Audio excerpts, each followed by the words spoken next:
Bonjour, c'est Amal Cosma. Vous voulez booster la qualité d'accueil dans votre micro-crèche en donnant des super pouvoirs à votre équipe ? Vous êtes au bon endroit. On va parler de la petite enfance comme vous n'en entendez jamais parler. Je suis ravie de commencer cette deuxième saison du podcast Référence Petite Enfance. Je démarre avec un sujet dont on me parle sans arrêt, qui revient toujours comme un boomerang. Dès qu'on veut mettre des choses en place, comme la référence, aborder des sujets de fond, c'est le premier frein. Je parle bien sûr des absences, et dans cet épisode, je vous donne mes solutions. Le préalable, c'est de s'interroger sur le type d'absence. Est-ce que c'est une absence plutôt ponctuelle ou plutôt répétée ? Est-ce qu'il s'est passé quelque chose à la crèche pour cette professionnelle ? Y a-t-il des tensions au sein de l'équipe ou avec une famille ? Des difficultés avec un enfant ? Bref, est-ce que quelque chose n'a pas été entendu ? Parce qu'un professionnel entendu est beaucoup plus investi et plus présent. Les solutions dont je parle dans cet épisode s'appliquent aussi bien sûr pour des absences prévues ou prévisibles, comme par exemple une absence pour une journée de formation. L'idée c'est quoi ? C'est de se préparer et de ne pas subir l'absence, de ne pas être toujours en réaction. On est préparé, on sait ce qu'on a à faire. Il y a 4 grandes solutions. La première, c'est l'intérim. Ses avantages sont assez évidents. C'est une solution immédiate. On se protège, on fait appel à un tiers, une entreprise d'intérim. Comme ça, on peut respecter systématiquement les taux d'encadrement.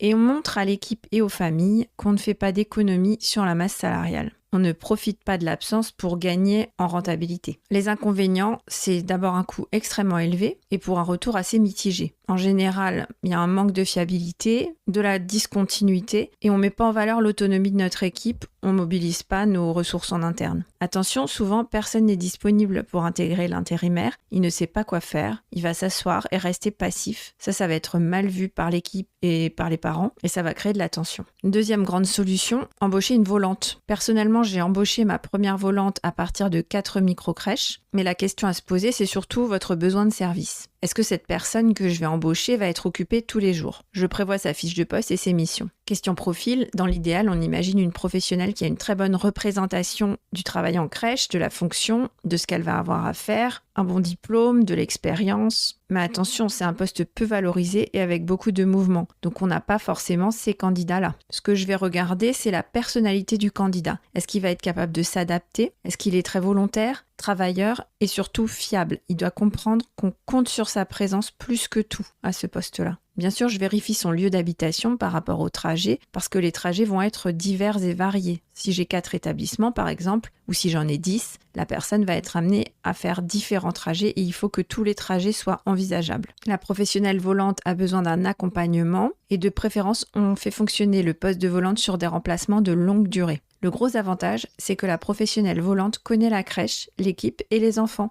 et elle connaît très bien le projet d'accueil de l'entreprise. On a des leviers de management avec elle qu'on n'a pas avec l'intérim, puisque l'intérimaire est un électron libre quand il arrive dans notre entreprise. Attention, avec la volante, l'idée c'est de ne pas en faire un électron libre justement. On lui donne un chef, on lui montre de l'importance, on la cadre, il lui faut un rattachement. Cette personne a du potentiel, mais si elle n'a pas de cadre, ça peut mal se passer. Par exemple, elle pourrait être frustrée et véhiculer de la négativité d'une crèche à l'autre. La troisième grande solution, c'est le planning à 3. Si ma volante est prise, ou s'il s'agit d'une absence ponctuelle pour une formation d'une journée par exemple, ou si on est dans l'attente d'un recrutement imminent. Dans ce cas, je vais mettre en application un planning à 3, ma 4e professionnelle étant absente. L'idée, c'est de rendre le planning prévisible. Je donne tous les scénarios d'absence dès le départ, ça sécurise les professionnels qui savent à quoi s'attendre et je gagne en temps et en efficacité. Je ne réfléchis pas au planning à chaque absence. Il est prévu, prévisible. Ensuite, en plus du planning,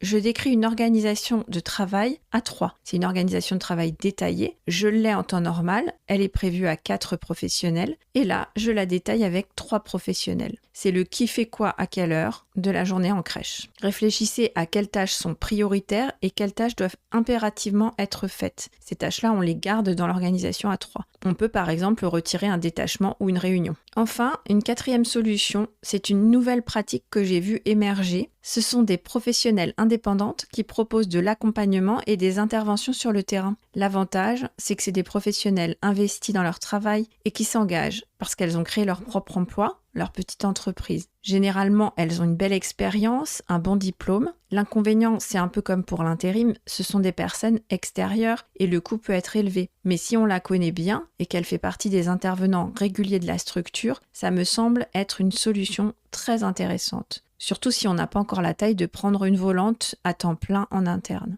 En plus, cette intervenante ne fait pas forcément que des remplacements. Elle peut aussi faire des interventions et il y a un vrai suivi avec elle. Pour finir, un point clé, ne négligez pas l'information. En cas d'absence, parfois on est sous pression, la tête dans le guidon et on oublie de communiquer. On n'a pas besoin de donner beaucoup d'informations, l'information nécessaire seulement. Pour une absence ponctuelle, par exemple, on ne donne pas les mêmes informations que pour une situation de longue durée. Un outil très sympa pour ça, c'est le panneau photo à l'entrée. Il s'agit d'un panneau qu'on met à l'entrée de la crèche et sur lequel figurent des emplacements pour chaque horaire, pour une personne absente, malade, pour une personne en formation. Le matin, quand j'arrive, je mets ma photo au bon endroit. Ça permet à tout le monde de s'y retrouver. Enfin, il y a la communication de la direction qui passe par les mails et aussi par de la présence pendant les transmissions. Ça, j'en parlerai un peu plus en détail dans un autre épisode. Je donne plus de détails dans la newsletter de référence Petite Enfance. Vous pouvez vous abonner, je vous mets le lien dans les notes de l'épisode.